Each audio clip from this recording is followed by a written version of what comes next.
Hey there, fellow classic comic collectors. As always, I'm Scott Harris King, and today I want to say a few words about Jim Shooter. Now, before I talk about Jim Shooter, I'm going to plug one of my comics, which may seem a little bit strange when I'm doing like an in memoriam thing, but bear with me here. My new comic Quest, currently live on Kickstarter. It's an epic fantasy series that's sort of my love letter to Dungeons and Dragons and things like classic Bronze Age fantasy swords and sorcery comics like the Warlord, Conan, Savage Sword of Conan, all that sort of thing. The link will be down below. Please check it out. If you like that sort of thing, I think you'll like that sort of thing. So check it out. So why did I decide to sort of do a plug, even though I'm about to give a tribute to someone who just passed away? I'll tell you why. Because for me, as a comic creator and as a comic writer, Jim Shooter was a huge influence for me. He was really a foundational influence for me as a kid. Now, I started reading comics in 1984, really got into it in 85. And in 1986, uh, I went into collector mode. I had gone to the first couple of like a little comic convention that we happened to stumble across. Uh, and went to a couple of comic stores. I started getting a couple back issues. I really wanted to collect comics. And so my dad got for me this here. Not this exact copy, because the ones I had wasn't hardcover, but it's the Overstreet Comic Book Price Guide, the 16th edition. This is for 1986-87. As you can see, has the Marvel 25th anniversary cover on it. Now, this was just a foundational thing for me as a comic collector as well, going through this, because it had so much information about what the most important and most valuable comics, not just the price guide part, but in the opening part, there's all these articles and it tells you like what the top 100 golden age books are, all this stuff, right? So it's hugely important to me. I was 13 years old when I got this, and so it was just really imprinted on me, and I poured over it. And the one thing that really always jumped out to me in my memory and is just burned into my mind is that one of the essays in here is from Jim Shooter. He's talking about his career in comics and how he got into comics, his experiences at DC, his experiences at Marvel, his experiences as editor-in-chief at Marvel, and stuff like that. And I was just blown away, again, as a 13-year-old, to read Jim Shooter talking about breaking into comics when he was 13 years old. And it really made me think and feel as a kid that I could do it. If Jim Shooter could do it, I could do it. And I started submitting stories pretty much right away to Marvel. Now, I didn't understand how much the business had changed in the 20 years between Jim Shooter breaking into comics and writing this essay. So there was no chance on those. They weren't even going to read them, because of legal reasons. But I didn't know that. So I was just super inspired, and it always stuck with me. He talks about this meeting he had with Stan Lee that was supposed to be just like a 10-minute meeting. It turned into this big 2-hour meeting, and the reason why is they started talking at the beginning, and he said he had these two principles of how to write comics well, or how to write anything well. And that is, and these are going to sound super basic, but he said, tell a good story and tell it well. And then he went into what that means, about what makes a good story, is that it has to be about something. Now, you've heard me talk about that a lot in my videos where I talk about writing comics and making comics. For me, it's not really a story at all unless it's about something. Every story has to be about something. That's what makes it a story. And that was something that I learned from Jim Shooter as a kid, reading this essay in this price guide. And so it was a huge inspiration to me to write comics, to make comics. Jim Shooter, um, I was very saddened to hear that he had passed away last week, because he just meant so much to me as a writer. But then there's a second part to this, which is very quickly around this time, my favorite series became the Avengers. I've told this story before, but when I got the price guide, I went through it. I really was into Fantastic Four at the time. This was during the John Byrne run, and I was really into Avengers during the classic Roger Stern run. Those are the runs that were coming out at the time I started reading them. So I was buying back issues here and there of both of those. And my dad said, you should focus on one. If you want to complete these, focus on one, complete the whole run, and then turn your attention to the other one. And so I poured over this price guide, and I eventually decided I just didn't think the Fantastic Four was a realistic possibility for me as a kid on an allowance. But Avengers, even though it was still very expensive, seemed like it was at least possible. So I decided to focus on Avengers, and then once I started buying back issues and reading the old stories, because that was the only way to do it then, I fell in love with Avengers.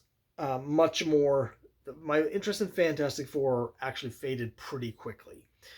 But the more Avengers stuff I read, the more I loved the Avengers, and I put the runs together.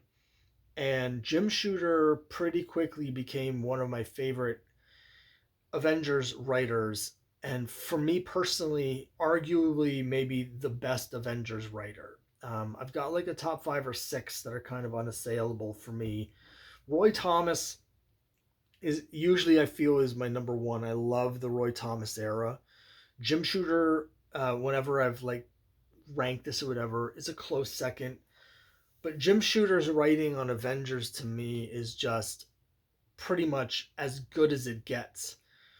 He had 2 separate runs on Avengers, and the first run on Avengers in the late 70s is an all time classic with classic story after classic story. He starts the Graviton story, and then we have the Grim Reaper trial story.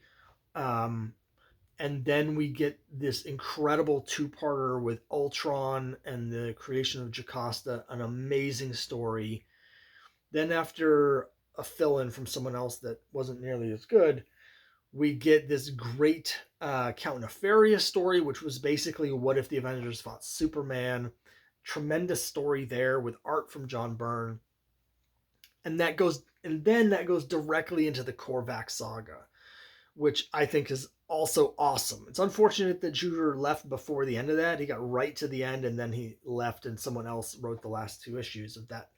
But it was just one classic story after another for his entire original run.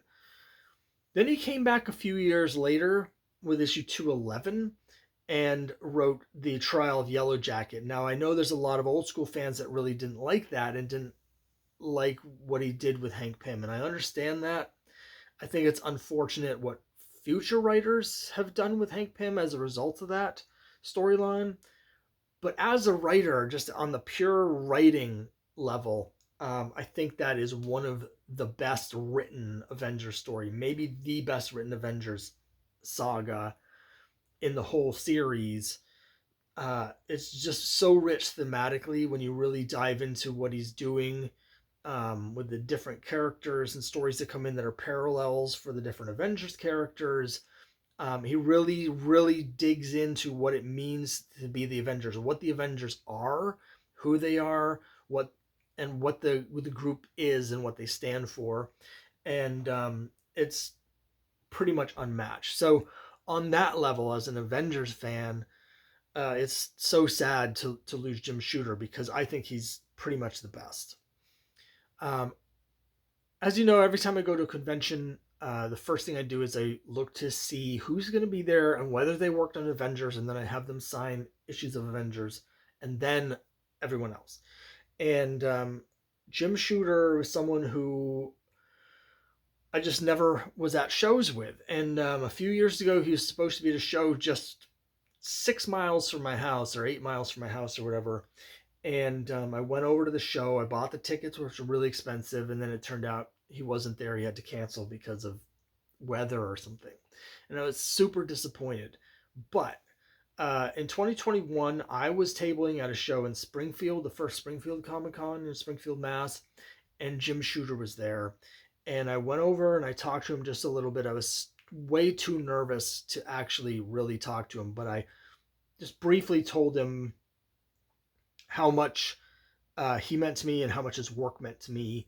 And he was very supportive. And the next day, he sent me an email with tips on how to write comics and stuff. It was just so great. I also had him sign some of my Avengers issues that he had done. Some that I had previously had signed by George Perez. I got Jim Shooter to sign those as well. So I think my Ultron stories, I think both now 161 and 162, both signed by both Perez and Shooter. And it was just awesome to meet him, and he was just so great. So yeah, I just want to say a few words about what Jim Shooter meant to me. It's really sad to lose him. He's just an absolute legend of the field of comics, of writing comics, of making comics. So yeah, so that's it for this time. And again, that's why normally if I was doing a sort of in memoriam, I wouldn't be plugging my stuff at the beginning, but his influence on me to become a comic writer, but also his support even in recent years.